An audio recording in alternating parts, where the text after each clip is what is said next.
There's higher education, which is demanding and needing more blacks. There's education in terms of entrepreneurship and teaching, just as you have said.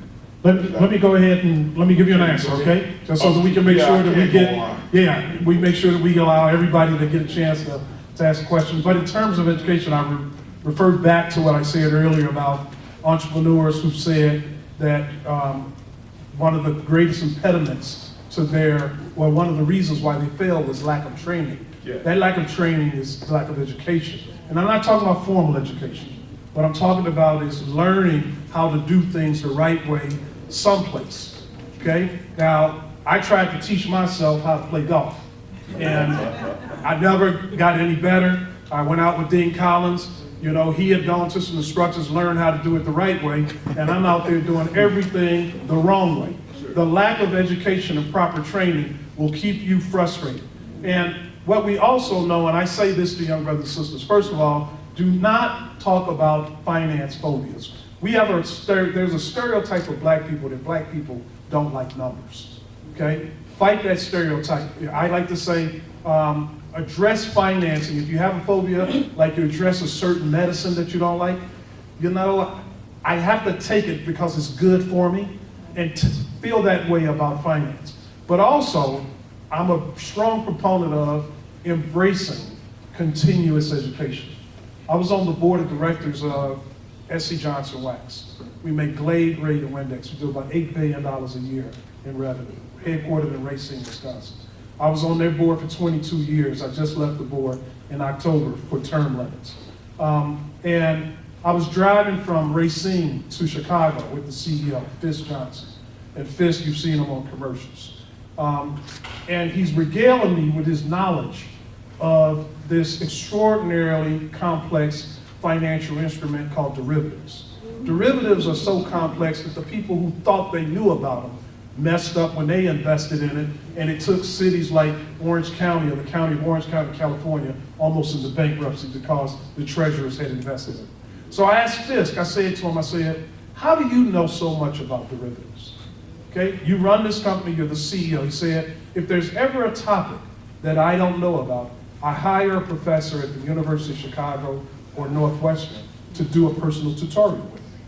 He says, and they'll tutor me for 3 hours a week for an entire month.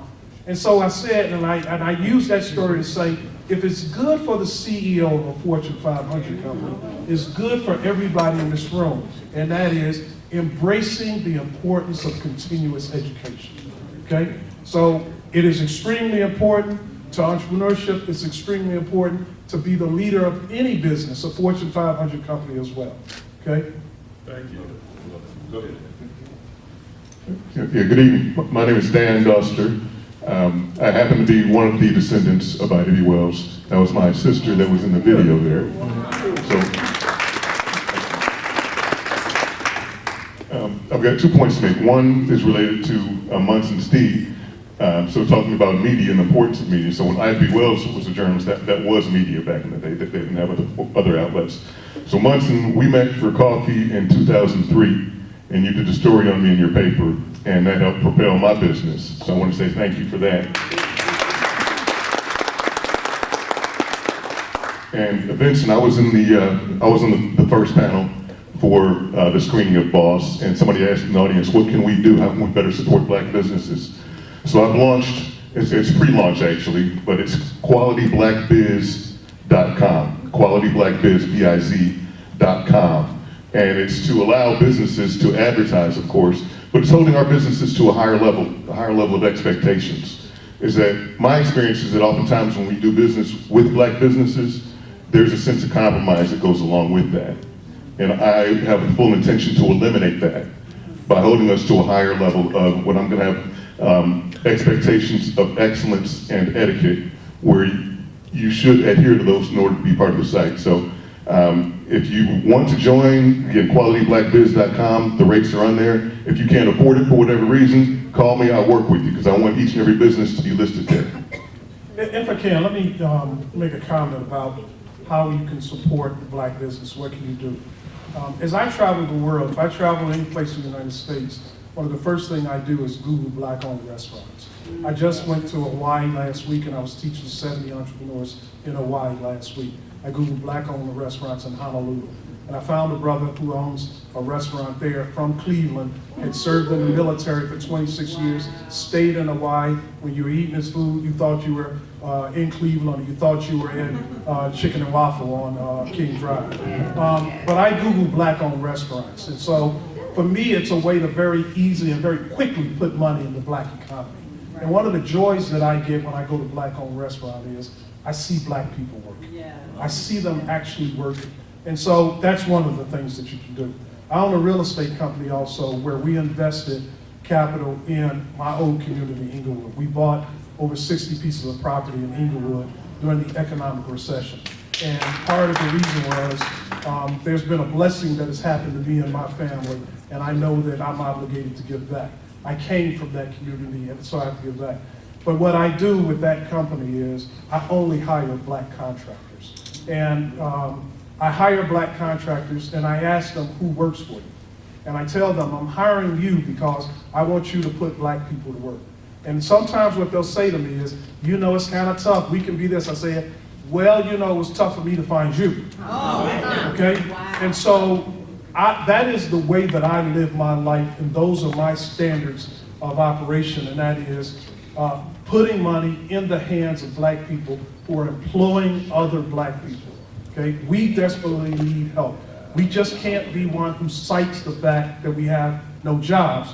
For those of us who have the ability and the means, we must make a way to do it. Finally thing I would point out is, I'm real big on now the importance of grants being given to black entrepreneurs who have businesses in black communities. And the reason is because those black people, in my opinion, they're doing God's work, as well as they're doing work that's to the benefit of this country. They're hiring people in communities that other people won't necessarily hire. There's a sister by the name of Stephanie who owns Brown Sugar Bakery on 74th Street. 74th Street, you go over there, that food, you know, you just one step away from diabetes just from picking up the food. But I love it. But one of the things that Stephanie told me about was the fact that she has 60 employees, and she said 40% of them had been formerly incarcerated. And I thought, and I said, see, she's doing some fascinating work, even if none of them had been incarcerated, because that shouldn't be, we shouldn't be in jail, first of all. But if she says, and she says, everybody who works for me lives less than a half a mile away from this place too. So that's money that's staying in the black community. So my position is, and we have a program here in Chicago now called the Neighborhood Opportunity Fund. And the Neighborhood Opportunity Fund is a grant-making fund that was created by Rahm Emanuel. And what he did when he got criticized about being the mayor 1%, he said, let me help black businesses like these, and let me do something now because I'm being justifiably criticized. So what he told the developers in downtown, if you want to get a license to develop property downtown, you have to donate money to this fund. And that fund, those monies would be used to invest in entrepreneurs who open businesses on the south and the west side. The funds, it's a grant, it's a 50% grant. And the 50% grant, so if you want to open a business, if you want to expand a business, you apply for that fund, you can get 50% of that in the form of a grant. I met with the director of that fund. I said, unfortunately, you've approved 300 people, but probably less than a third of them have actually received the money. And the reason is because they can't even get the other 50%. And so I said, I think you should give 100% grants. And the agreement was that they're going to give 95% grants. Now, somebody can say, isn't that un-American? Why are we giving money to entrepreneurs? Well, we give $25 billion a year to farmers. What is the reputation of a farmer in America? Hardworking, never want anybody to give them anything. We give them $25 billion a year in grants. Why? Because they're important to our economy. They're important to our survival. Black entrepreneurs in black communities are, in my opinion, just as important to America as farmers are. And if they are willing to open their businesses in those communities, I think that the country needs to do everything to help them maintain their business and to continue to grow and create jobs for people in those communities. Excellent. So thank you. Thank you very much, Munson Steve, Professor Steve Rogers. Yeah, beautiful. Donna Lowe, thank you so much. They're putting us out, y'all. I think we've overstayed our welcome. Munson Steve is going to be signing his books. If you guys like, they're right over there. If you'd like to come up and also ask some more questions of them, I'm getting my copy of this right now, though. Yes.